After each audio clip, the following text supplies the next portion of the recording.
Nesse sermão de número 3, eu quero falar a respeito da entrega da vontade a Deus. Eu quero dividir este sermão em dois momentos. O primeiro momento, eu quero ler diversos textos do capítulo 5 deste livro que vocês receberam.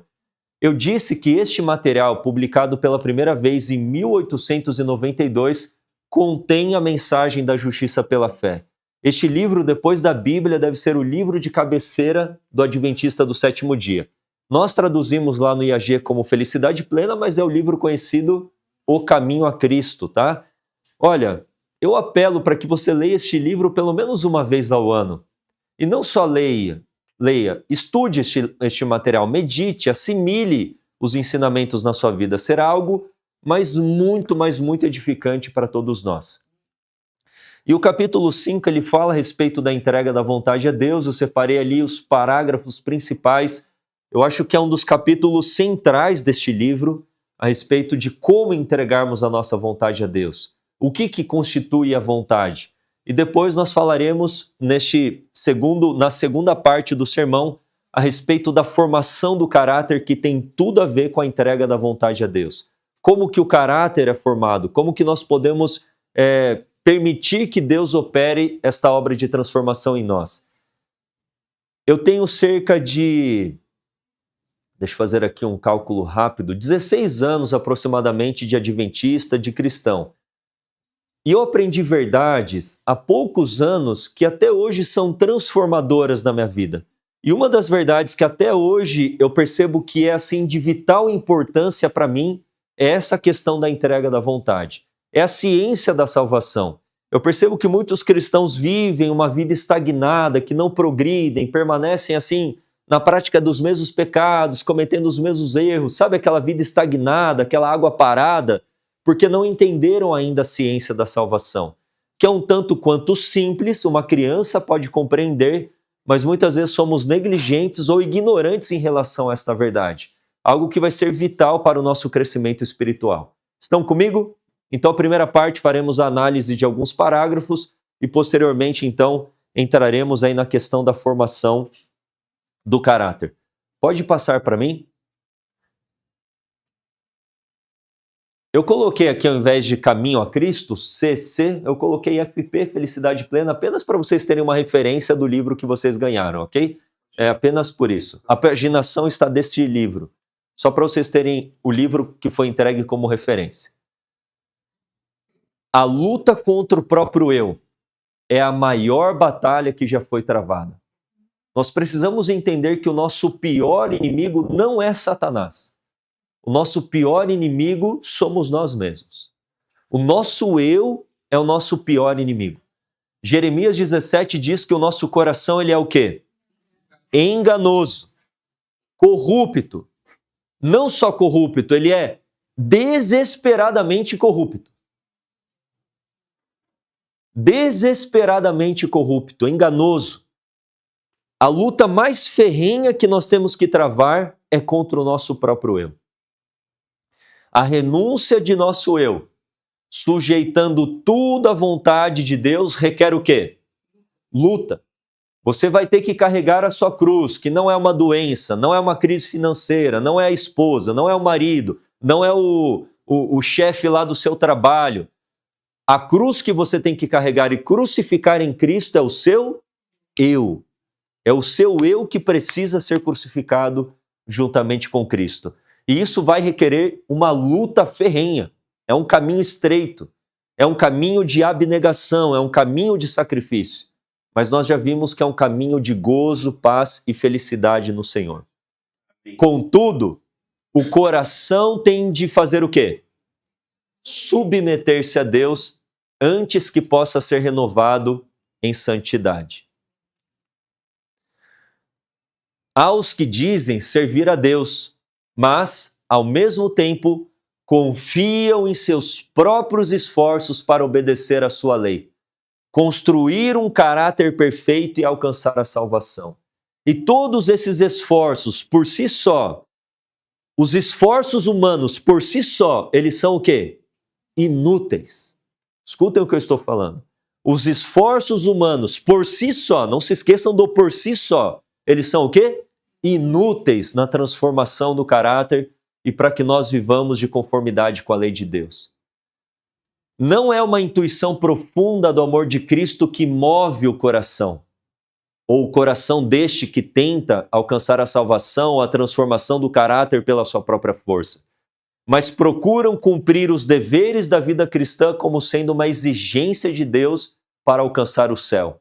Esse tipo de religião nada vale. Que religião é essa que vive do checklist? Falem para mim. É a religião farisaica.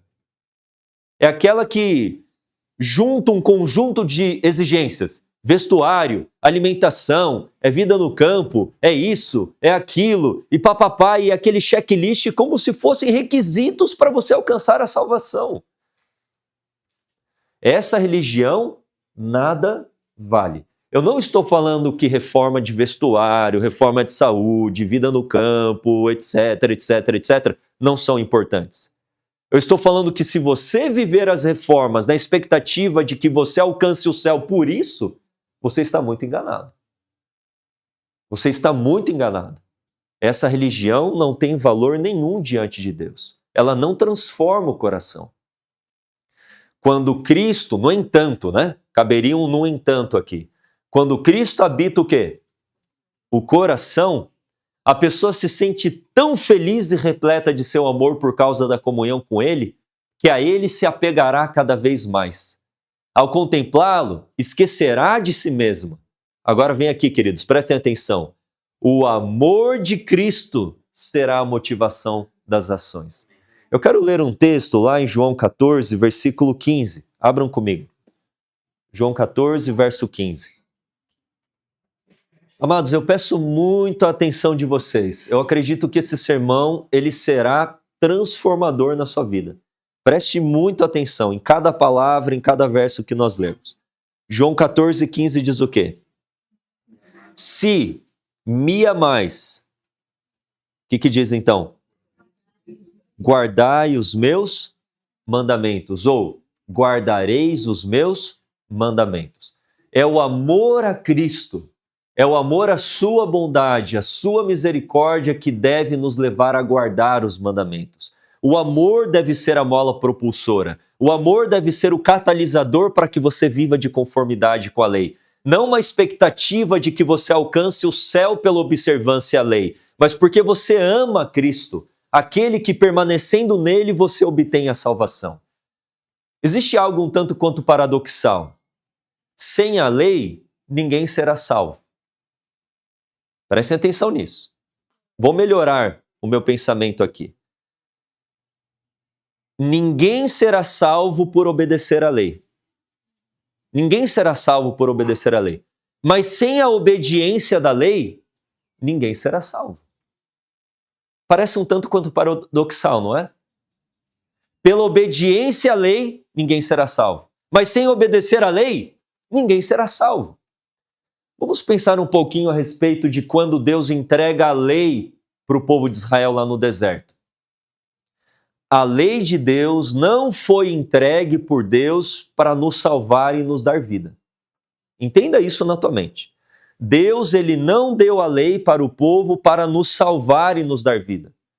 A lei de Deus expressa todo o caráter de Deus. A lei de Deus revela a vontade de Deus. Por consequência, então, a lei revela o que em mim? O que a lei revela se ela expressa o caráter de Deus e a vontade de Deus? O que ela vai revelar em mim? O pecado. E que eu sou pecador. E a lei então vai me condenar e me dar morte.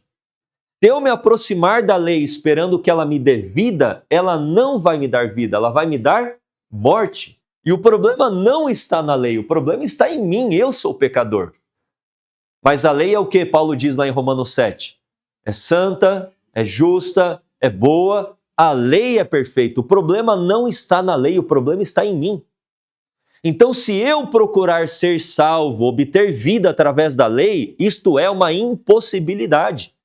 A lei não pode me dar vida. Mas a lei não apenas me condena, ela também me conduz a Cristo. Romanos 10:4, Gálatas 3:23. A lei nos serviu de aio, de tutor para nos conduzir a Cristo, para que de Cristo eu receba vida, justiça e salvação. Então eu me aproximo da lei, a lei me dá morte, me condena, mas ela fala, ei, eu não posso te salvar, mas eu vou te conduzir a alguém que te salva. E este alguém é quem? É Jesus. E Jesus, então, quando eu estou nele, confesso e reconheço que eu sou pecador, que eu necessito desesperadamente da sua justiça, da sua vida, da sua salvação, ele vai me dar gratuitamente, ponto final. Mas permanecendo em Cristo, sabe o que ele fará? Ele vai me conduzir em conformidade com a lei. Não para que eu seja salvo pela lei, mas eu sou salvo por quem? Por Cristo. Mas todos aqueles salvos por Cristo, todo aquele salvo por Cristo estará de conformidade com a lei. Pela lei eu não sou salvo, mas sem lei eu também não sou salvo. Eu sou salvo por Cristo, é Cristo que me dá justiça, é Cristo que me dá vida, mas a justiça de Cristo me levará a viver de conformidade com a sua lei, com a sua vontade. Está claro isso? Vamos pensar então um pouquinho lá no povo de Israel. Eles recebem os mandamentos, eles pensam que vão morrer pela manifestação da glória de Deus, e eles reconhecem, nós somos pecadores, então Deus dá o quê para o povo? Excelente, alguém respondeu aqui. Êxodo 20, a lei. Êxodo 25, o que Deus dá para o povo? Jesus, o santuário. Vocês estão entendendo a dinâmica? Ele dá a lei para que o povo entendesse, somos pecadores, vamos morrer. A lei não salva, Deus não deu a lei para salvar e para dar vida. Então Deus falou, agora vocês estão preparados. Jesus, o santuário, o sacrifício dos cordeiros, a intercessão do sacerdote, é Ele quem vai salvar vocês. É Ele quem fará com que vocês estejam em harmonia com a minha lei. No centro do grande conflito, queridos, está a lei de Deus. Ninguém pode ir ao céu como transgressor da lei. Entenda isso. É uma mentira de Satanás que é impossível guardar a lei. É uma mentira de Satanás que transgressores irão para o céu. Não é uma verdade. Mas eu não irei para o céu porque eu guardo a lei, mas por causa de Jesus. Ele guardou a lei e Ele em mim guarda a lei. Vocês estão entendendo isso? Ele em mim pelo Espírito. Então qualquer vitória que possamos obter contra o pecado, qualquer vitória contra o eu, qualquer vitória contra o egoísmo e o orgulho, é a vitória de Jesus em mim. Não é a minha vitória, é a dele, o mérito é dele, o poder é dele. Mas neste entendimento nós temos uma parte a desempenhar. Que parte é esta? A entrega da vontade. O exercício da vontade. A parte que nos corresponde não é meritório. Exercer a vontade não é meritório. Entregar a vontade a Deus, que é a escolha, não é meritório. A escolha por si só, a vontade por si só, nada pode. A vontade tem que estar unida ao quê? Ao poder de Deus. Sabe qual que é a maior força do universo? É a força da vontade. Sabe qual que é o maior poder do universo? É o poder de Deus. Quando o poder de Deus se une com a vontade humana se torna onipotente. As promessas de Deus são promessas habilitadoras. Tudo nós podemos fazer daquilo que Deus nos mandou pelo poder de Deus e pela entrega da vontade a Ele. Tem que haver esta cooperação, tem que haver a união entre o divino e o humano. Eu não estou falando contribuição, eu estou falando o quê? Cooperação. Eu não contribuo. 99% é a obediência de Jesus, 1% é a minha obediência. Não, eu não estou contribuindo, eu estou cooperando com Deus, cooperando com a obra de Deus para operar a minha salvação. Está claro esse ponto ou não? Isso tem que ficar muito claro na nossa mente. O que deve nos mover é o amor de Cristo. Os que se sentem tocados pelo amor de Deus não perguntam quão pouco deverão dar para cumprir as exigências de Deus. Está entendendo isso? Não procuram saber qual a mais baixa norma. Seu desejo é estar em perfeita harmonia com a vontade do seu Redentor. Daqui para lá é pecado. Pequei, Senhor? Pequei? Isso aqui é pecado? A gente quer ficar bem na linhazinha, né? E agora? Pequei? E agora? E agora? A gente quer baixar a norma. A norma tem que ser mais para o alto, mais para o alto, mais para o alto. E quem realmente ama Cristo quer se distanciar cada vez mais do pecado. E não se aproximar e falar, pequei, pequei e agora? Pequei? Não, você quer ficar longe daquilo. Você vai se perguntar, mas isso aqui é grande demais, eu preciso... Cristo quer a entrega 100% total do nosso coração. E você vai anelar entregar isso a Cristo. Com um sincero desejo, renunciam a tudo, manifestando um interesse proporcional ao valor do objeto que buscam. Dizer que aceitar a Cristo sem demonstrar o quê? Profundo amor não passa de um simples jogo de palavras, formalidade inútil, uma tarefa pesada e desagradável. Se você não ama Jesus de todo o seu coração, tentar guardar a lei será algo que? Desagradável. Um formalismo farisaico e inútil. Não tem valor para nada. O que nós temos que ter ardendo no nosso coração é o amor por Jesus Cristo.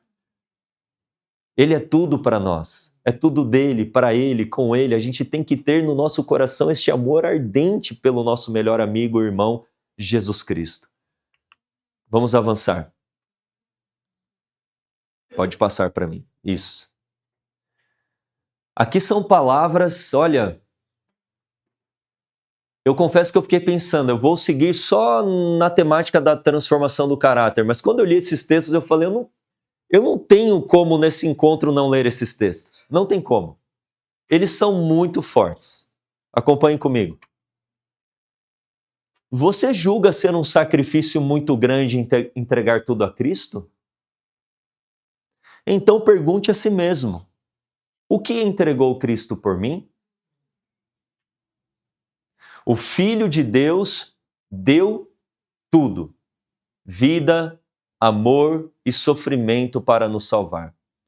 Será possível que nós, indignos de tão grande amor, não queiramos entregar-lhe inteiramente o coração? Em vista da infinita humilhação do Senhor da Glória, iremos ainda reclamar por não poder entrar na vida senão à custa de conflitos e humilhação própria? Olha agora, esse daqui para mim é um dos textos mais fortes de Ellen White. Entretanto, o que estamos renunciando, mesmo que renunciemos a tudo? Apenas renunciamos a um coração poluído pelo pecado, entregando-o para que Jesus o purifique, lavando em seu próprio sangue e o salve por seu inefável amor. E os homens acham ainda difícil renunciar a tudo. Envergonho-me de ouvir falar nisso e de escrevê-lo. Queridos, o que você está renunciando? A um pecado que tem destruído a tua vida e você está reclamando disso? Cristo deixou a presença do Pai, a glória, o céu, a comunhão com os anjos. Ele deixou coisas boas para nos salvar. Ele entregou tudo para nós. Ele entregou o quê? Coisas boas. E o que ele está pedindo para você entregar para ele? Coisas boas? Ele está pedindo para você entregar teu filho, tua esposa, teu marido, tua saúde? Ele está pedindo para você entregar teu pecado. Vocês entendem isso? Ele não está pedindo nada que não seja para o seu bem. O que você tem que entregar para ele? Coisas podres, sujas, ruins, pecaminosas? E a gente está achando que é muito essa entrega? Ele está falando, solta isso que está te destruindo. Solta essa podridão. E a gente acha que está entregando muito a ele, a gente não está entregando nada, e o que a gente está entregando é sujeira, é podridão. Esse é um pensamento que nos liberta, queridos. Olha essa visão de Deus, assim como nós estudamos ontem, a nossa visão a respeito de Deus tem que mudar. Deus não exige que renunciemos a coisa alguma que nos traga proveito. Ou seja, tudo que é para o seu bem, ele fala, ei, isso aí não precisa me entregar. Isso aí é para você mesmo, é para o seu bem. Mas agora as demais coisas que são destruidoras, entrega para mim. E eu vou purificar a tua vida, eu vou te transformar. Em tudo que Deus faz, tem em vista o bem-estar de seus filhos. Se ele está te pedindo isso, é porque ele te ama. Se ele está te pedindo isso, é porque ele quer transformar cada vez mais a sua vida. Você pode muitas vezes não entender, mas você não precisa entender para fazer a vontade de Deus. Basta estar escrito. Sim ou não? É claro que a fé e a religião têm que ser inteligente. Eu costumo dizer isso. A religião cristã é uma religião inteligente. É claro que temos que muitas vezes que pensar o porquê das coisas, mas muitas vezes está tão além da nossa compreensão. É a mesma coisa de o meu filho de 4 aninhos perguntar, papai, mas por que o senhor pediu isso? Se eu tentar explicar para ele, ele não vai entender. Eu tenho que olhar para ele e falar, filho, papai te ama muito, confia em mim, é o melhor para a tua vida.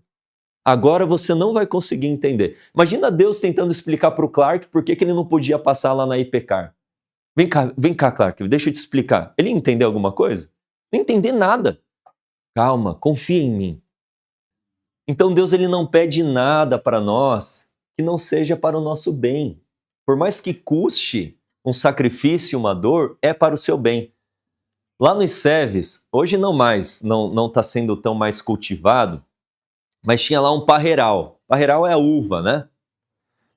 Eu não sei quantos aqui já podaram uva. A gente está numa região aqui de italianos, né? Italiano gosta de plantar uva. Alguém aqui já podou uva? Só que o Gustavo, né? Queridas, eu tive uma experiência demais podando uva.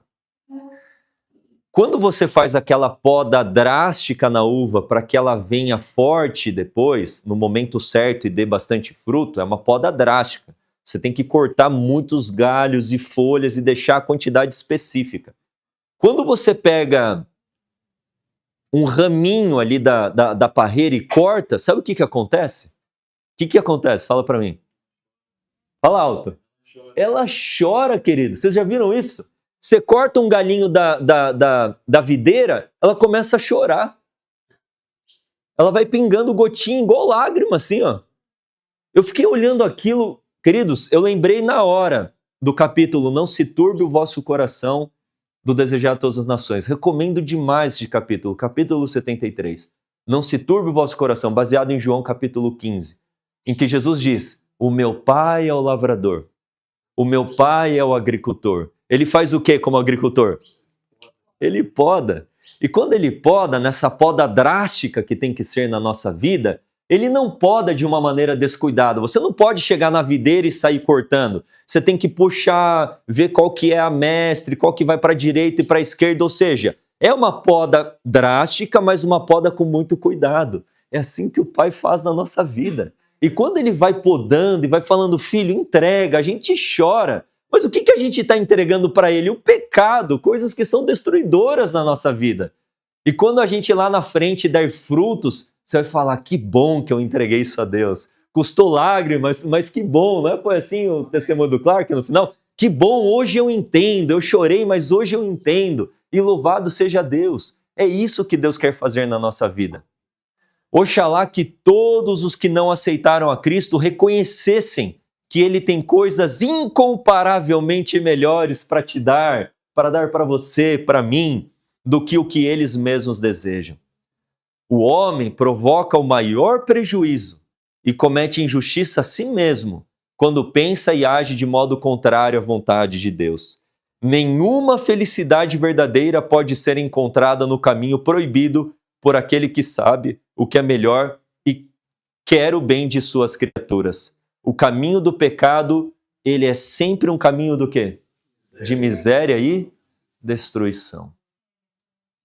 Ficou claro nesse ponto, amados?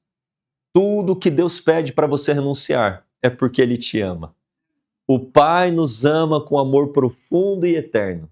E Ele quer o bem de todos nós. Então, por mais que você não compreenda, faça, viva por amor a Jesus. E eu tenho certeza que todos vamos desfrutar deste amor. Vamos desfrutar de paz, vamos desfrutar das bênçãos que o Senhor Ele quer nos dar. Pode avançar. Esse é um dos textos principais do capítulo que diz, muitos perguntam, como devo fazer a entrega do próprio eu a Deus? É uma pergunta interessante, não é? Se nós temos que entregar o eu a Deus, como que eu posso fazer isso? Você deseja entregar-se a Ele, sim ou não? Em nome de Jesus, você deseja se entregar a Ele? Mas lhe falta poder moral. Continua escravo da dúvida e é dirigido pelos hábitos de sua vida de pecado. Suas promessas e resoluções são como as palavras escritas na areia. Hoje eu vou fazer isso, hoje eu vou parar de fazer aquilo. E você toma aquelas decisões e resoluções, mas vem então o mar da vida e apaga aquelas palavras e decisões, que enfraquece a tua decisão, é ou não é?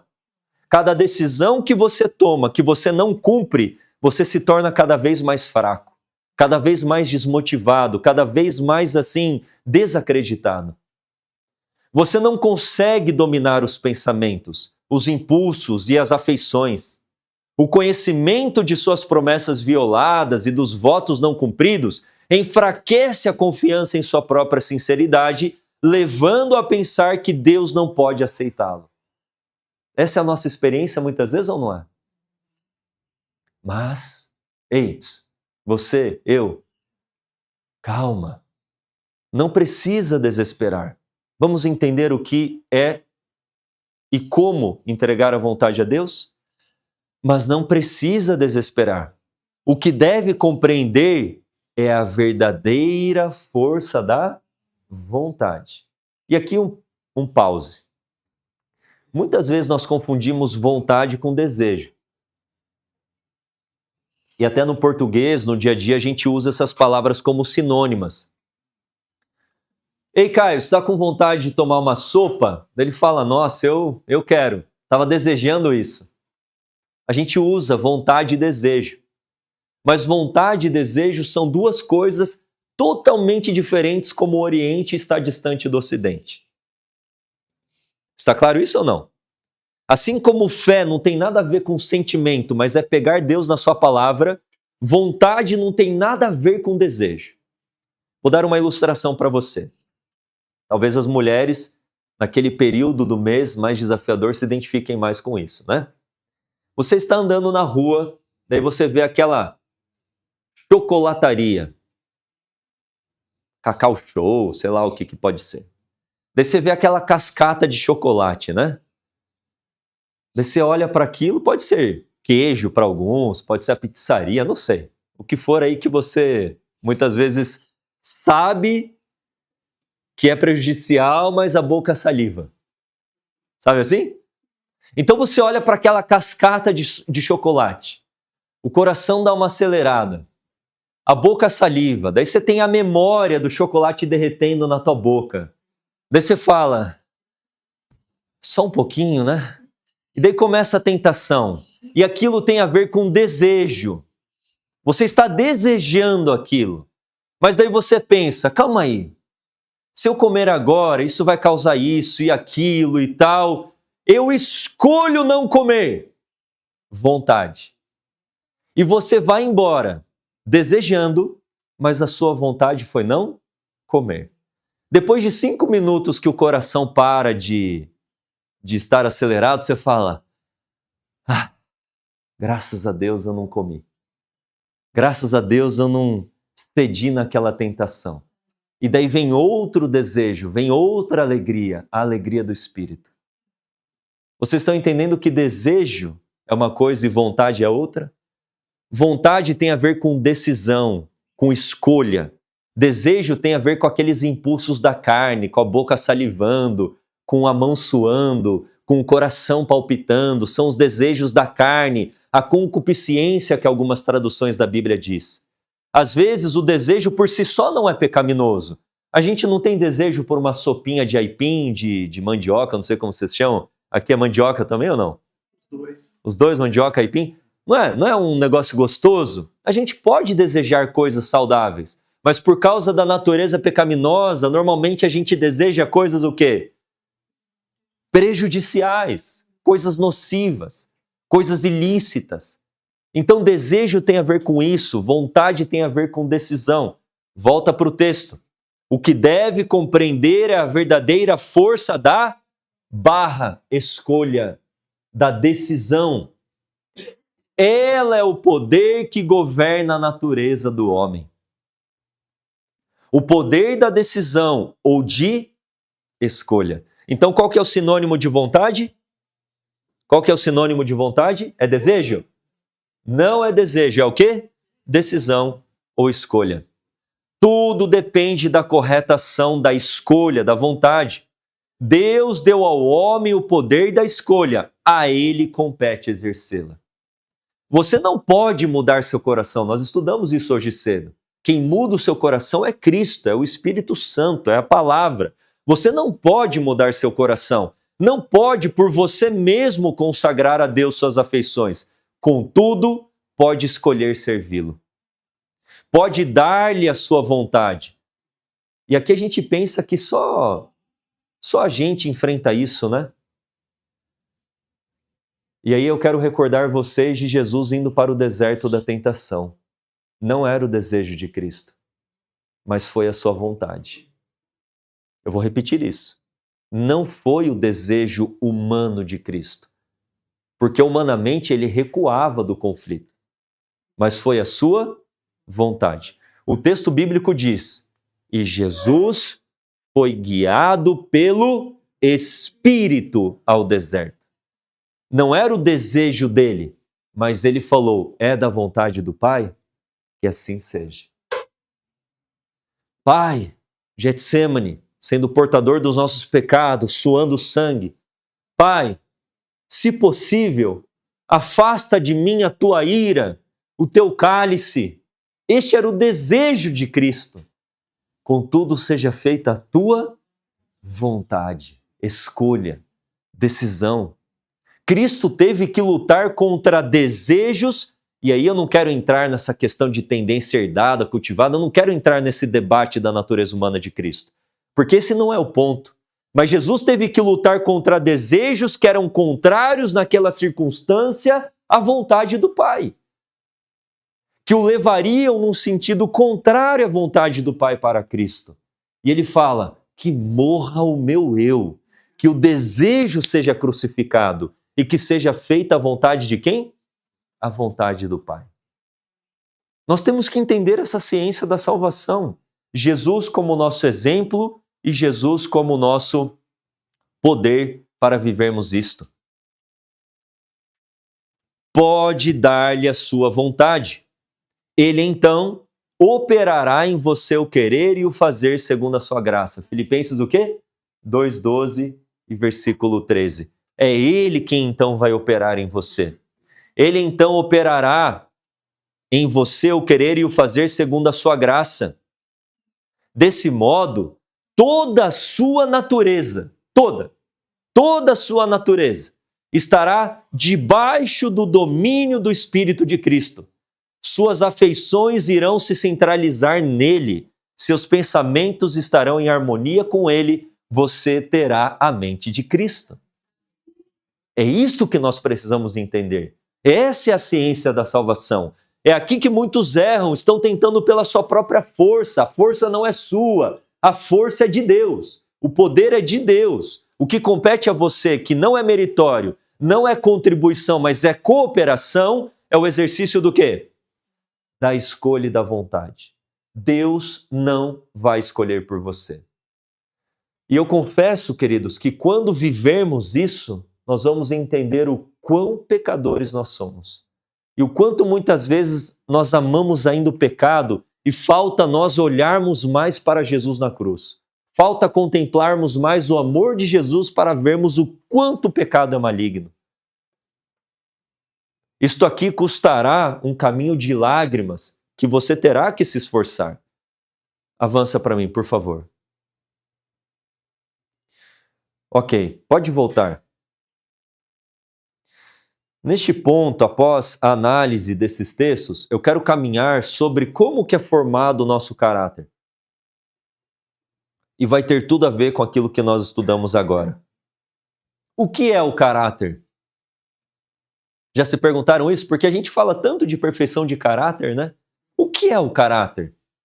O que constitui o caráter? O caráter, na sua essência, é o que nós somos. Quem é o Benjamim? É o caráter que eu tenho. Eu posso falar, eu nasci em tal lugar, minha família, eu faço isso, sou pastor. Mas isso, na verdade, em essência, não é o que eu sou. O que eu sou é o meu caráter. E como que é formado o caráter? Pode passar para nós. Como que é formado o caráter? Olha aqui. Não é por um ato isolado que é formado o caráter. Eu pequei ou eu fiz algo de conformidade com a lei de Deus. Não, caráter não é deformado ou transformado numa atitude isolada. Mas pela o quê? Repetição de atos é que se estabelecem hábitos e se confirma o caráter. Para ter um caráter semelhante ao de Cristo, é necessário agir como Cristo agia. Você tem pequenas ações que se tornam então um hábito, e este hábito enraizado será então formado o seu caráter. Está claro isso?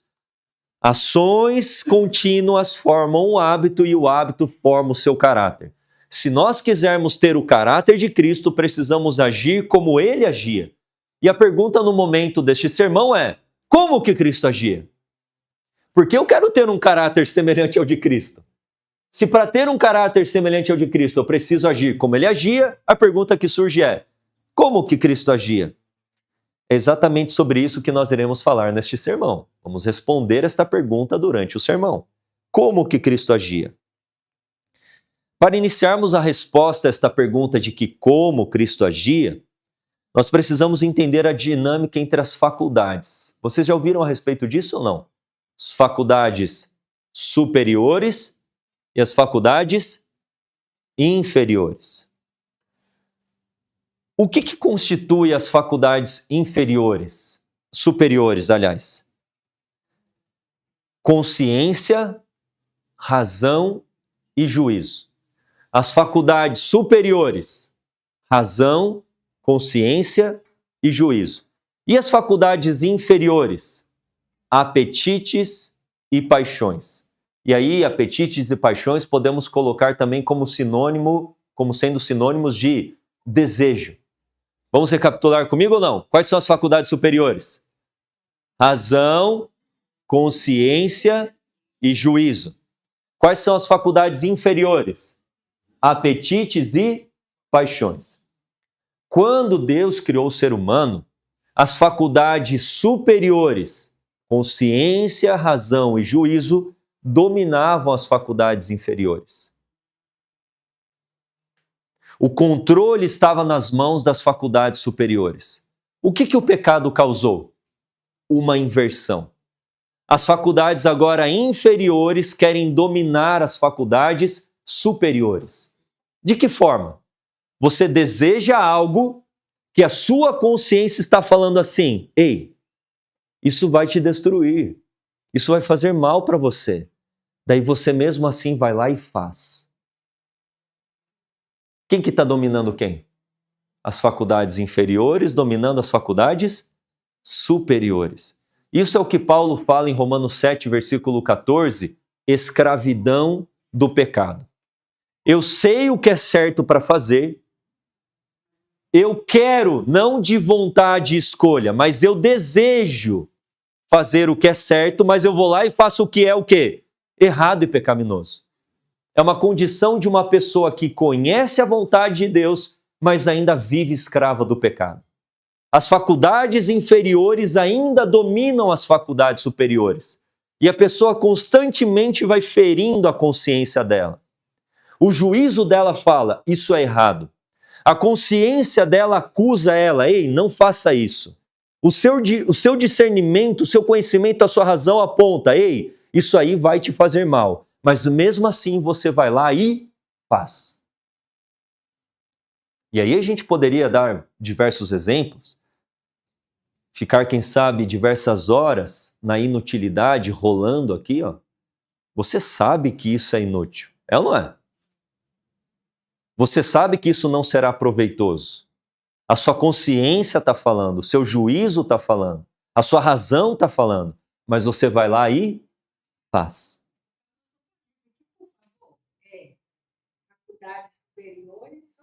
Razão, consciência e juízo. E as faculdades inferiores, me ajudem? apetites e paixões, que nós podemos entender como os desejos, quer sejam pecaminosos, quer não, tá? Você pode ter desejos da vida humana. Eu desejo a minha esposa, sexualmente falando. Isso é errado? Não, não é errado. Mas eu posso desejar outras mulheres. Opa, esse desejo se tornou promíscuo. Eu posso desejar uma prostituta, prostituição, a pornografia, a lascívia, a promiscuidade. Vocês estão entendendo? É um desejo que Deus criou em nós, só que foi agora deturpado. Eu posso ter o desejo de comer, mas eu posso desejar a glutonaria e ficar com a barriga estourando. Então o desejo ele se tornou também pecaminoso. O que deve dominar o quê? As faculdades superiores devem dominar as inferiores. O que o pecado causou? Uma inversão. As faculdades inferiores agora dominam, por mais que a nossa consciência nos acuse, a gente vai lá e faz. Por quê? Escravidão do pecado. O que Jesus veio fazer para nos libertar dessa condição de escravidão do pecado? Ele veio e se tornou um semelhante a nós. 4.000 anos de pecado. Ele sentiu desejos das faculdades inferiores, e aqui eu não quero novamente colocar de tendência herdada, cultivada, se ele tinha tendências ao pecado ou não, porque isso para mim pouco importa, na verdade. Mas Jesus, ele tinha desejos que ele tinha que mortificar para que as faculdades superiores dominassem o quê? As inferiores. Pai, se possível, afasta de mim o teu cálice. As faculdades inferiores clamando na natureza humana de Cristo. Contudo, seja feita a tua... As faculdades superiores dominando as inferiores. Jesus veio inverter essa situação para nos dar o exemplo para que as faculdades superiores dominem as inferiores. E não apenas ele quer nos dar o exemplo, ele quer nos dar também o poder.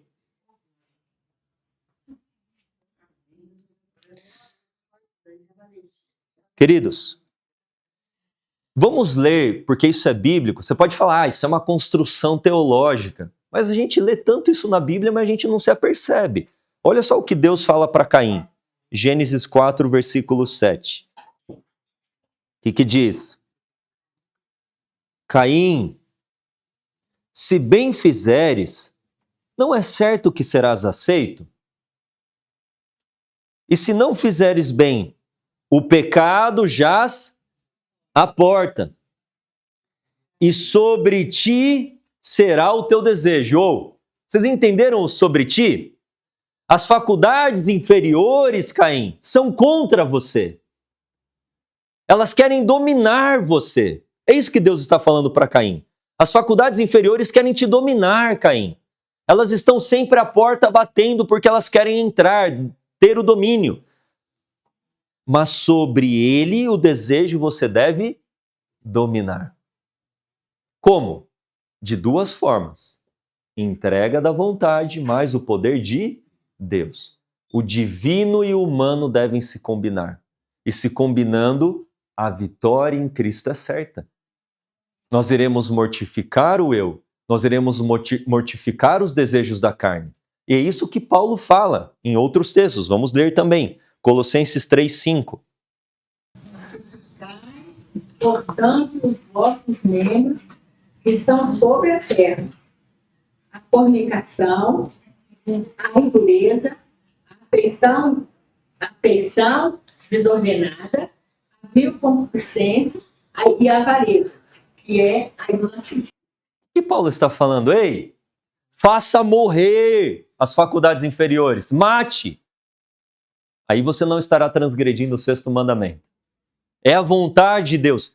Mate, mortifique, faça morrer. Ou seja, se Paulo está falando mortificar, e aí o verbo está no imperativo, é uma ordem, compete a nós fazermos isso.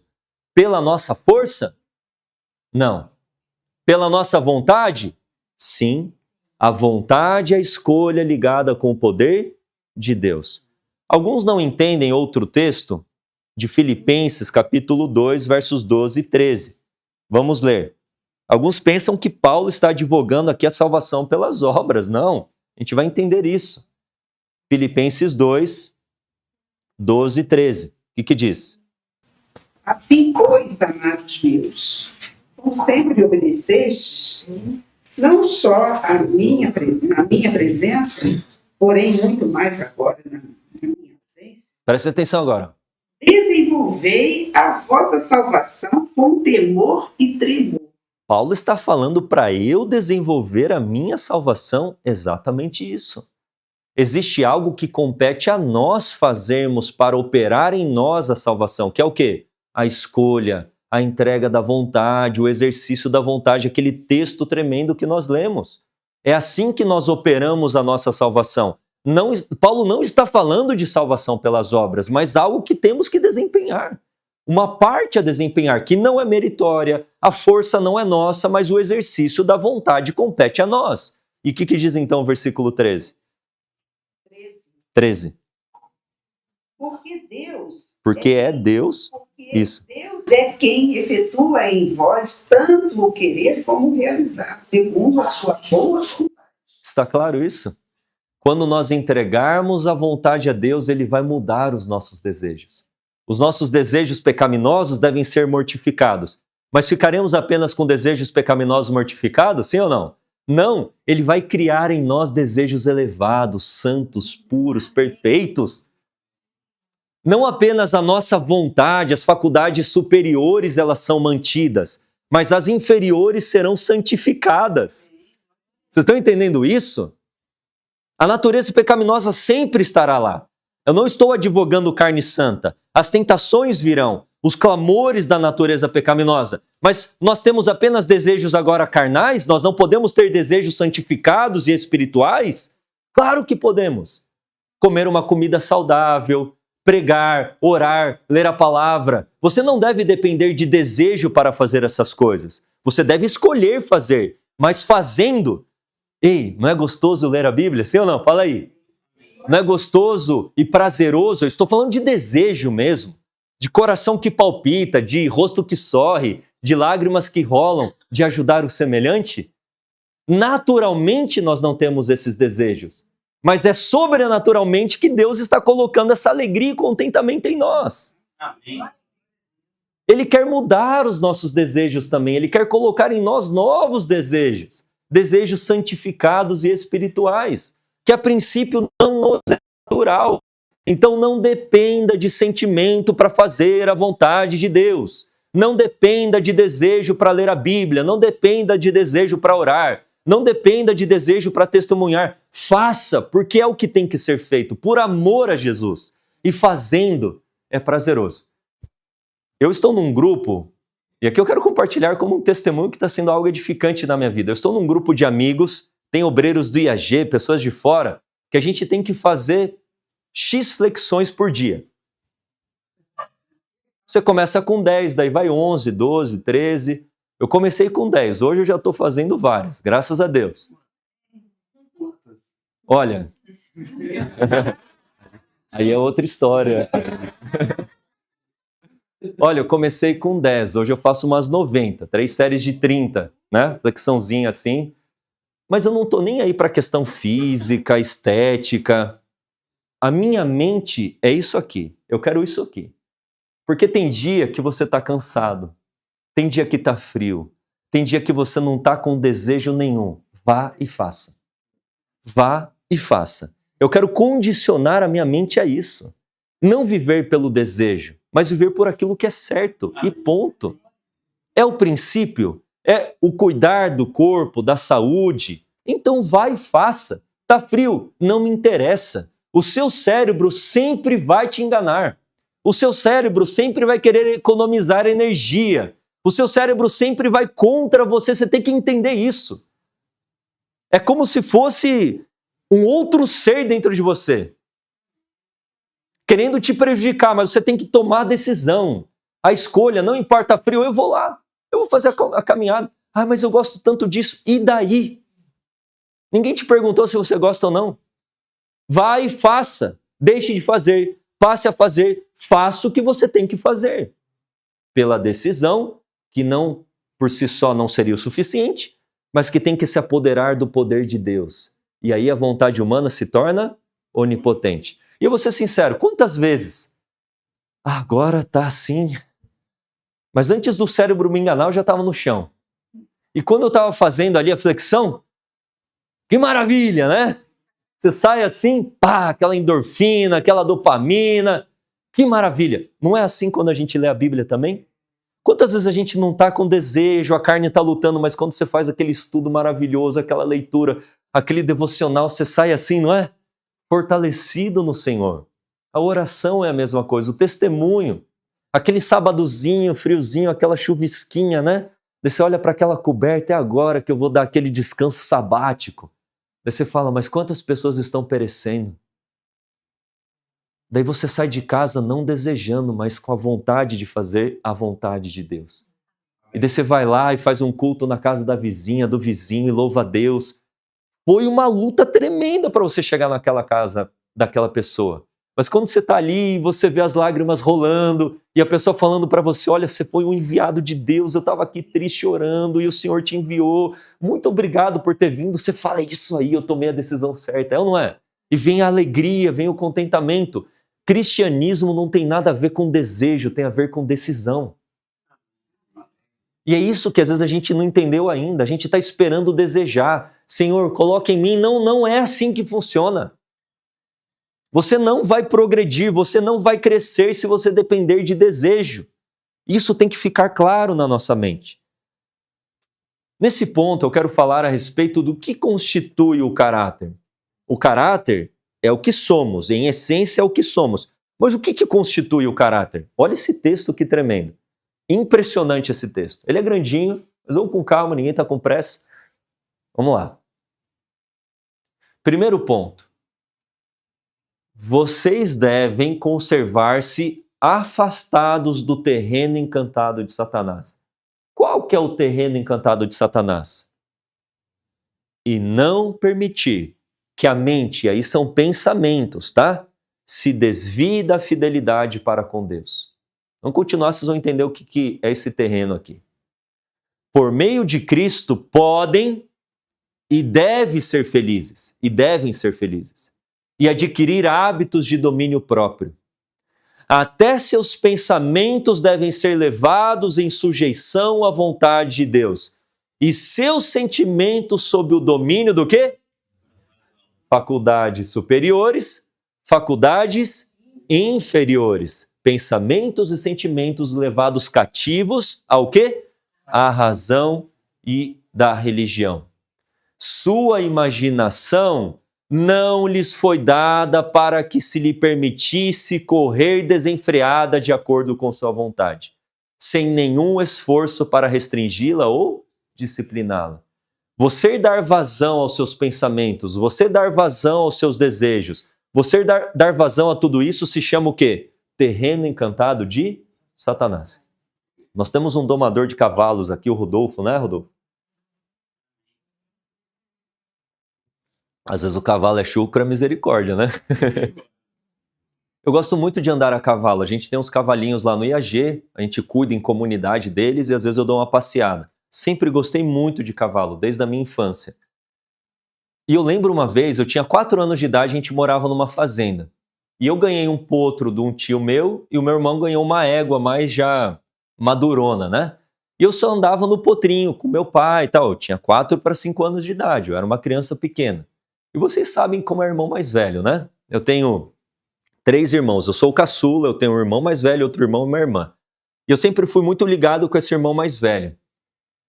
E o irmão mais velho, às vezes, tenta umas tentativas de homicídio com o mais novo, né? Tipo, uns negócios meio estranhos, assim, né? Umas ideias doidas que, na verdade, na cabeça dele vai dar certo, né? Daí o meu irmão mais velho me pegou, eu lembro até hoje dessa cena. Ele me colocou nas costas da égua grandona, sem sela, sem cabresto, sem nada. Pegou a mão dele e fez assim na bunda dela. Pá! Imaginem o que aconteceu. A égua saiu disparada no campo. Eu pequenininho, eu lembro até hoje, eu tenho essa cena na minha cabeça. Eu me agarrei com todas as minhas forças, mas não foram suficientes. Eu dei uma cambalhota nas costas dela e fiquei agarrado na poupança, né? No bumbunzão da égua. E fiquei lá assim, ó, até o momento que ela foi perdendo a velocidade e parou. Meu anjo, com certeza. Sem dúvidas. Não tenho dúvidas. Um dia eu vou chegar no céu, vou ver meu anjo lá, todo desesperado assim, né? Tentando ali me segurar. Graças a Deus não caí, não me machuquei. É isso que acontece quando você deixa pensamentos e desejos tomarem conta do seu coração. É você subir num cavalo, e daí vem o diabo e ó, toma. E você sai e você vai cair. E você vai se arrebentar. E você vai se machucar, porque você pisou no terreno encantado de Satanás. Vou dar um exemplo para vocês um tanto quanto mais concreto. Se a pessoa falar isso, eu vou falar aquilo e aquilo outro, e ela vai ver, e eu vou me vingar. E nem aconteceu isso que você está viajando. Você está viajando numa história. Você está viajando num contexto, em pensamentos do que vai acontecer, do que a pessoa vai falar. E se ela falar, você já vai revidar. E se ela revidar, você vai tratar assim. Terreno encantado de Satanás. Ou de desejos pecaminosos, mas se eu for e tal, e fizer, e vai ser assim. E você começa assim, ó. Quando você vê, você na sua mente, você já fez. E Deus vai considerar como se você tivesse cometido aquele pecado. Por mais que ele não seja concretizado exteriormente falando, por mais que não seja uma ação externa, interiormente você já cometeu aquele pecado. Porque não faltou ocasião. Aliás, não faltou vontade, faltou o quê? Ocasião e oportunidade. Porque se você tivesse, você teria feito, você teria matado, você teria comido, você teria adulterado, você teria feito um monte de desgraça. Terreno encantado de Satanás. Permitir que pensamentos e desejos corram sem rédeas. São as faculdades inferiores dominando a sua mente, a sua consciência, a sua razão e te ferindo, te enfraquecendo a sua vida espiritual, o seu relacionamento com Deus, enfraquecendo a sua moralidade. São coisas terríveis. Olha agora. Se os pensamentos forem maus, maus serão também os sentimentos. Olha o que constitui o caráter. E os pensamentos e os sentimentos combinados constituem o caráter moral. É aí que muitas vezes nos pegamos com deformidades de caráter, com aquelas nódoas pecaminosas no nosso caráter. Porque nós não ainda submetemos a Deus os pensamentos e os desejos. Quando julgam que, como cristãos, não lhes é requerido restringir os pensamentos e sentimentos, vocês são levados sob a influência dos anjos maus. Olha que coisa terrível, queridos. E convidam a presença e o domínio deles.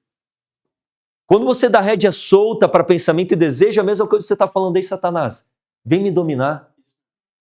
Vem cá, vem cá, vem cá. Vem mais perto. Misericórdia, queridos. Se derem atenção às suas impressões e permitirem que os pensamentos sigam o rumo da suspeita, da dúvida, dos lamentos, vocês se acharão então entre os mais infelizes dos mortais e sua vida se demonstrará um fracasso. Testemunhos para a Igreja, volume 5, página 310. Vamos pensar aqui em Davi, né? Ocioso lá no palácio, era para estar na guerra. Aí já começa o perigo da ociosidade. 2 pecados marcaram Sodoma e Gomorra. Quais são eles? Ociosidade e fartura de pão. Davi ocioso. Vamos passear nesse palácio. Daí quando ele está lá na varanda do palácio, ele olha aquela mulher formosa. Qual é o nome dela? Betseba. E ele olha para aquela mulher formosa e começa a vir o que na cabeça dele? Pensamentos, sentimentos, desejos que naquele instante ele deveria reprimir. Ele sabia que aquela mulher era esposa de Urias. Ele não era ignorante. Urias era um dos maiores guerreiros. Era um dos valentes de Davi. Era amigo de Davi. Vocês estão entendendo isso? E naquele momento, Davi deveria ter reprimido pensamentos e desejos. Mas ele deu o quê? Rédeas soltas. E foi convidando Satanás. Até que aquilo dominou a sua escolha, a sua decisão. Tragam Betseba. E quando ela chegou, ele poderia ainda ter mortificado, sim ou não? Por mais que na consciência dele ele já tivesse ferido a consciência dele, já tivesse pecado no seu interior, ali ele poderia ter colocado um ponto final. E aí, Betseba, só queria te dar um oi, tá tudo certo aí? Tá bom, então vai embora. É, não é? Poderia ou não poderia? Sim. E com certeza o estrago seria muito menor. Seria algo que ele resolveria com Deus, Senhor, me perdoe, desejei a mulher do próximo, que é algo terrível, foi um pecado que ele cometeu dentro dele, mas ele não colocou um basta, ele foi até as últimas consequências. E não apenas se deitou com aquela mulher, como depois maquinou matar o marido. E Joabe, coloca ele na linha de frente. Porque lá vai ter muito arqueiro, ele vai tomar um monte de flechado. Foi isso que Davi fez. Coloca ele na linha de frente para morrer. Que isso, é um negócio de louco. Por quê? Ele deu vazão ao quê? Sentimentos e pensamentos. As faculdades inferiores dominaram as faculdades superiores de Davi e ele cometeu atrocidades. E aí? Esse pecado de Davi trouxe uma desgraça para o resto da vida dele. Deus o perdoou, o filho do adultério morreu, depois veio Salomão. Nós sabemos toda a história, mas o que trouxe o adultério para a casa de Davi? Só desgraça entre ele, entre os filhos, a família, desgraça atrás de desgraça. Coloque um ponto final hoje e agora na tua vida de pecado. Eu estou falando para você, eu estou falando para mim. Tudo que Deus está te pedindo, ei jovem, joga fora se não presta. Ele está pedindo o lixo da tua vida, ele não está pedindo coisa boa para você não. Coisa boa ele quer que fique com você mesmo. Coisa boa pertence a você, para o seu bem. Coisa ruim ele está pedindo para você entregar. Joga fora. Joga fora a má administração do tempo, joga fora esses desejos, joga fora aquele autor, aquele ator. Eu não sei o que você tem que descartar na tua vida. Joga fora, elimina, queima, chuta, quebra, rasga, manda embora. Porque então, fazendo o contrário, estaremos convidando o diabo e seus anjos. E misericórdia, queridos, não queremos isso para a nossa vida. Eu quero analisar um pouquinho com vocês o processo da tentação, porque muitas vezes pensamos que tentação é pecado, um tanto quanto óbvio que não é, né? Mas eu quero analisar isso com vocês lá em Tiago, capítulo 1.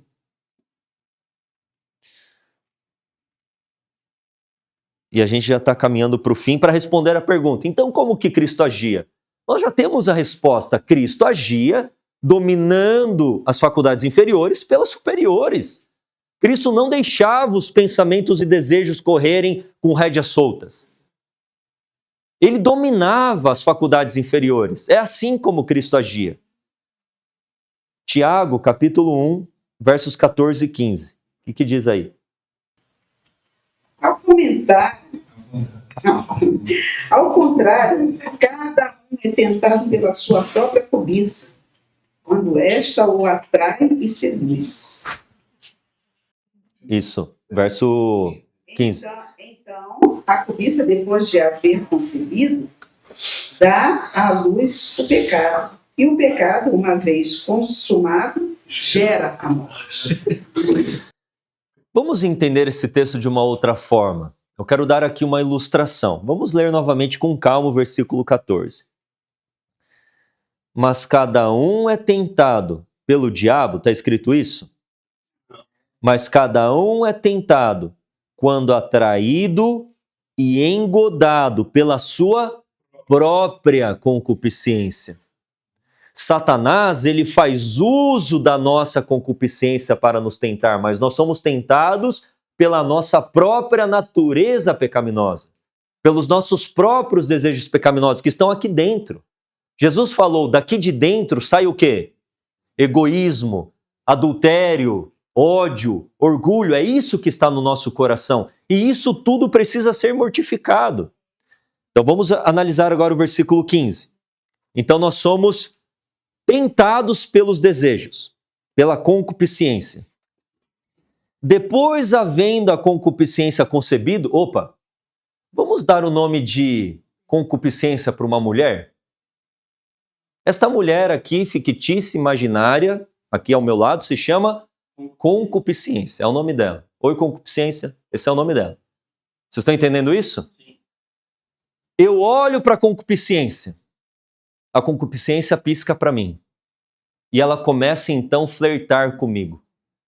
E eu começo a ser tentado, eu, casado, eu começo a ser tentado a me deitar com a concupiscência. Vêm os pensamentos, vêm os desejos, eu não estou alimentando esses pensamentos e desejos, eles estão vindo. Vocês estão entendendo? Eles estão vindo involuntariamente. Pensamentos, desejos pecaminosos em relação à concupiscência estão vindo à minha mente. Isso se chama tentação. Agora, quando o desejo se une com a escolha, pecado, aqui dentro. Então vem o desejo, eu olho para ela, eu tenho dois caminhos. Tchau, igual José correndo da esposa de Potifar. Vocês acham que José, no vigor da testosterona, um jovem bonito e vigoroso, forte, não desejou na carne a esposa de Potifar? E devia ser uma mulher bonita, cheirosa, uma madamezona? Por que José saiu correndo? Porque se ele ficasse, ele ia adulterar. Ele saiu correndo porque ele escolheu. Eu não quero transgredir a lei do meu Deus que eu amo. Perna dominou a inferior.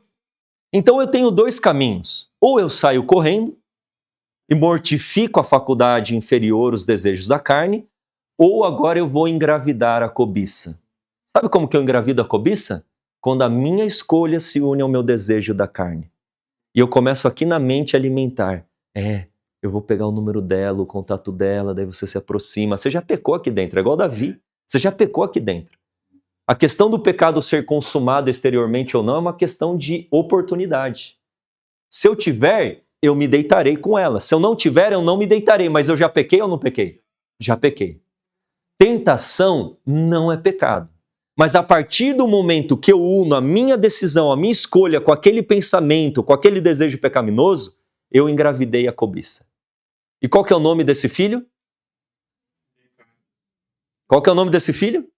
Pecado. O nome desse filho se chama pecado. Quer seja aqui dentro apenas, ou aqui dentro e exteriormente falando também. Muitos pensam que depois da conversão tem que alcançar um ponto em que não terão mais tentação, a natureza pecaminosa. Isso não é verdade. Isso é uma impossibilidade. Isso se chama carne santa. Até a volta de Jesus lutaremos contra a natureza pecaminosa.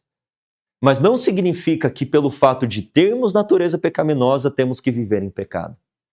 Eu vou repetir. Não é o fato de que a concupiscência está dentro de nós, que os desejos da carne estão dentro de nós, que nós temos que mortificar o eu, que as faculdades inferiores são contra nós, que nós temos que viver engravidando a cobiça. Vocês estão entendendo isso?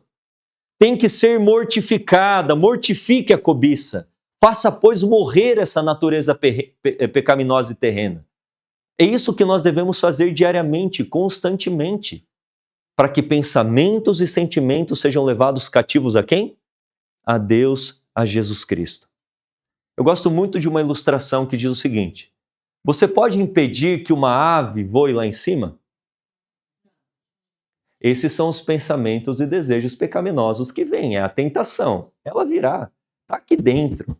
Herdamos isso de Adão. Nós temos tendências herdadas dos pais e tendências o quê? Cultivadas. Elas estão aqui dentro. Mas Deus deu poder através de Cristo para vencermos todas as tendências herdadas e cultivadas para o mal. Todas, sem exceção. Eu não posso então impedir que a ave voe lá em cima, lá no altão. Mas eu posso impedir que ela faça o que na cabeça? Um ninho na minha cabeça. É aí que pensamentos e desejos pecaminosos vêm à mente involuntariamente. Mas compete a você dominá-lo pelo exercício da vontade, unido com o poder de Deus. Então essa ave não vai fazer um ninho na sua cabeça. E os seus pensamentos e sentimentos serão levados cativos a Jesus. Depois que vieram pensamentos e desejos pecaminosos que você os mortificou, a cabeça vai ficar vazia? Não, Filipenses 4:8, o que diz? Exato. Respeitado, porque é puro, porque é justo, porque é amável, se há uma virtude, se algum outro existe, seja isso que eu posso dizer. Amém. Vocês estão entendendo? A cabeça não deve ficar divagando, apenas venci, Ou seja, no sentido de entreguei os pensamentos e desejos a Cristo, mortifiquei tudo isso. Agora a cabeça vai ficar divagando? Não. Coloca um hino, vai ler a Bíblia, vai servir ao Senhor, vai fazer o bem ao próximo de uma maneira desinteressada. Ocupe a sua mente com pensamentos santos, puros, elevados. Troca aqueles pensamentos pecaminosos que você mortificou agora por coisas que elevam você. A gente tem que colocar a Bíblia em áudio, ela é um white book, nós temos que colocar louvores, a gente tem que entesourar a palavra de Deus no nosso coração, queridos. A mente não pode ficar vazia, não. Mente vazia, oficina de quem? Do diabo. Não é só apenas reprimir o que é pecaminoso, é colocar na mente o que é espiritual, santo, perfeito, puro, santo e bom. Vamos caminhar para o fim aqui lendo alguns textos. Pode passar para mim. Se não quisermos cometer pecado, amém? Não queremos cometer pecado. Temos de evitar seu próprio princípio. Qual que é o princípio do pecado? Cada emoção e desejo tem de ser mantido em sujeição à razão e à consciência. As faculdades inferiores dominadas pelas faculdades superiores. Todo pensamento pecaminoso tem de ser instantaneamente repelido. Veio, pá! Veio, toma! Veio, pisa na cabeça. Sabe aquela brincadeirinha do peixinho que você tem que dar uma martelada? Já viram? O peixinho vai saindo, você pá, e toma. Já viram isso ou não? É esse joguinho na mente. Veio, toma, toma. E daí você vai alimentar o que na tua mente? Aquilo que é puro, santo, perfeito e bom, Filipenses 4:8. Para a câmara de oração, seguidores de Cristo. Você está sendo ali atormentado por esses pensamentos? Vá orar. E clame a Deus de joelhos e fale, Senhor, tira de mim esses pensamentos, tira de mim esses desejos. E Cristo vai fazer essa obra na tua vida. Amém. Orai com fé e de todo o coração. Satanás está vigilante para enlaçar-vos os pés. Precisais ter socorro do alto se quereis escapar de seus ardis. Pertence-vos, porém, pertence a quem? A vós, a mim e a você. Porém, manter toda emoção e paixão sob domínio, em cada sujeição ao entendimento e à consciência. Faculdades inferiores dominadas pelas faculdades superiores. Então, Satanás perde o poder de controlar a mente. Amém? É assim que a nossa mente se torna de Cristo e não mais de Satanás. Eu quero finalizar lendo um texto de que como então Cristo agia. Nós já entendemos, mas esse texto vai explicar claramente isso e a gente finaliza com ele. É um texto um pouco maior do desejado. Olha só, pode passar para a gente. Olha, incontestável, não tem como. Se as pessoas negam essa verdade, é porque elas estão negando a palavra de Deus e os testemunhos. Eu já falei no sermão anterior a vocês. O derradeiro engano de Satanás é lançar um ódio satânico sobre os testemunhos. Muitos que rejeitam os testemunhos é porque não leem os testemunhos. Ou, na verdade, querem ficar presos nos seus próprios pecados. São pessoas que ainda amam o pecado mesmo dizendo que amam a Cristo. Não, eles não amam a Cristo. Eles amam a própria carne e o próprio eu. Porque quem ama a Cristo vai querer se distanciar do pecado e ter a mente de Cristo. Vem o príncipe do mundo. Quem que é ele? Satanás, disse Jesus. Ele nada tem em mim. João 14:30. Nada havia nele, em Jesus, que correspondesse aos enganos, aos sofismas de Satanás. Ele não consentia com o pecado. Olha agora. Nem por um pensamento cedia à tentação.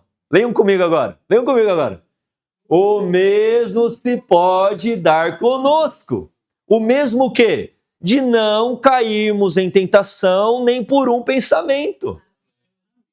O mesmo se pode dar conosco. O mesmo, igualzinho. Cristo não pecava nos seus pensamentos. Eu não estou falando que ele não tinha desejos contrários à vontade. Ele teve que mortificar desejos. Nós temos esses desejos corruptos, esses desejos pecaminosos e também igualmente temos que mortificá-los. Cristo não cedia à tentação nem por um pensamento, o mesmo se pode dar conosco. De que forma? A humanidade de Cristo estava de que forma? Unida à divindade. Escolha humana ligada com o poder divino. Estava habilitado para o conflito, mediante a presença interior do Espírito Santo.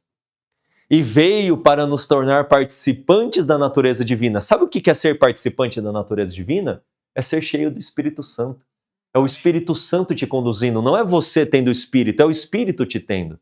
É você diariamente falar, Senhor, guia a minha vida. Eu abaixo o meu pescoço, conduz-me. Eu não quero ser teimoso, orgulhoso, mas manso e humilde, que seja feita a tua vontade na minha vida. E você receberá diariamente o derramar do Espírito Santo e será participante da natureza divina. Enquanto a Ele estivermos ligados pela fé, o pecado não mais terá domínio sobre nós. Deus nos toma a mão da fé e a leva a apoderar-se firmemente da divindade de Cristo, a fim de atingirmos o quê? A perfeição de caráter. Amarmos como Ele ama, vivermos como Ele viveu. E a maneira por que isso se realiza, Cristo nola mostrou. Por que meio venceu no conflito contra Satanás? Como? Pela palavra de Deus. Unicamente pela palavra pôde resistir à tentação. Está escrito, dizia, e são-nos dadas grandiosíssimas e preciosas promessas para que por elas fiqueis participantes da natureza divina, havendo escapado da corrupção que pela concupiscência há no mundo, segundo Pedro 1,4. Toda promessa da palavra de Deus nos pertence. De tudo que sai da boca de Deus havemos de viver. Quando assaltados pela tentação, não olheis as circunstâncias. E aqui eu quero falar uma coisa interessante. Satanás se mostrou ser o diabo no céu, na melhor das circunstâncias, enquanto Jesus revelou ser o Filho de Deus no inferno da terra. Nas melhores circunstâncias, Lúcifer se tornou Satanás. Na pior das circunstâncias, Jesus se revelou ser o Filho de Deus. Não esteja limitado. Ah, se eu tivesse isso. Ah, se fosse aquilo outro. Ah, mas se eu tivesse na condição daquela pessoa. O coração, ele é o quê? Desesperadamente corrupto. Não dependa de circunstâncias. Aqueles que dependem de circunstâncias têm um caráter fraco. Daniel na corte da Babilônia, caráter forte, revelou o caráter de Deus. José no Egito, pior das circunstâncias, revelou o caráter de Deus. Não dependa de circunstâncias para revelar o caráter de Deus. Ou a fraqueza do próprio eu, porque nós somos fracos mesmos, mas ao poder da palavra. Pertence-vos toda a sua força. Escondi a tua palavra no meu coração, isso é onde? Na minha mente, diz o salmista, para eu não pecar contra ti. Veio desejos e pensamentos pecaminosos? Reprime na hora, vá orar e coloque a palavra de Deus no coração. Amém. Ela vos pertence, ela vai moldar o seu coração, ela vai transformar a sua vida. A palavra de Deus, ela é poderosa. Pela palavra dos teus lábios me guardei das veredas do destruidor. Salmos 17, versículo 4. Amados, essa é a ciência da salvação. É complexo? Não, não é complexo. Mas vai exigir de nós esforço diário, permanente e constante. Até quando? Até Jesus voltar. Até Jesus voltar. E quando você desfrutar fazendo a vontade de Deus, mortificando os prazeres da carne, você gozará, terá paz e alegria no Senhor. Eu quero fazer um apelo aqui, principalmente aos jovens, mas a todos nós, porque todos estamos neste mesmo barco. Ninguém aqui é melhor do que ninguém. Ninguém. Todos somos diariamente tentados, constantemente tentados pela nossa própria concupiscência. Mas o meu convite é muito claro. Você deseja unir a sua escolha, vontade ao poder de Cristo? Amém. Você deseja receber a mente de Cristo? O caráter perfeito de Jesus Cristo? Levante a sua mão em nome de Jesus. Saia daqui decidido. É uma questão agora diária. Receber o batismo diário do Espírito, mortificar a carne para que Cristo viva em nós. Porque não sou eu mais quem vivo, mas Cristo vive em mim. E este viver que ainda eu tenho nessa carne, nesta natureza maldita e pecaminosa, eu quero viver para a glória de Deus. É assim que os 144 mil serão formados. É assim que a última geração será formada. É assim que essa geração será formada e Cristo poderá olhar e falará assim, ó, este é o meu povo. Eles estão preparados, voltarei para buscá-los, eles me pertencem. A minha obra por eles está finalizada. Venham, benditos de meu Pai, tomam posse do reino que vos está preparado desde a fundação do mundo. O poder é de Cristo e o poder é seu, porque aquilo que foi dado a Cristo foi dado a Ele como cabeça da humanidade. E tudo aquilo que pertence a Cristo pertence a você, hoje e agora. Vocês aceitam isso em nome de Jesus? Louvado seja Deus. Vamos fazer uma oração, vai ter uma mensagem musical ou um hino? Não? Vamos orar. Mas eu acredito que depois da oração a gente pode cantar um hino em pé, sim ou não? Sim. Vamos louvar a Deus? Santo Deus e amado Pai, te agradecemos porque a Tua palavra nos mostra o caminho a ser seguido. Um caminho que temos as marcas das pegadas de Cristo ensanguentadas. Cristo traçou em primeiro lugar esta vereda e nos dá o exemplo e nos dá o poder e a força para vivermos a Tua vontade. Abençoe a todos aqueles que tomaram a decisão de levarem cativo a Ti todo pensamento, todo sentimento, para que nós tenhamos a mente de Jesus Cristo. Santo Deus e Pai, operes poderosamente na vida de cada um de nós. Transforma o nosso caráter, que possamos refletir o Teu caráter de amor, justiça e misericórdia, e assim possamos ser Teus filhos e revelarmos o Teu caráter a este mundo que perece em pecado. Graças te damos por tudo que Tu és e tens feito, é o que pedimos e oramos a Ti, Senhor, em nome de Jesus. Amém, Senhor. Amém.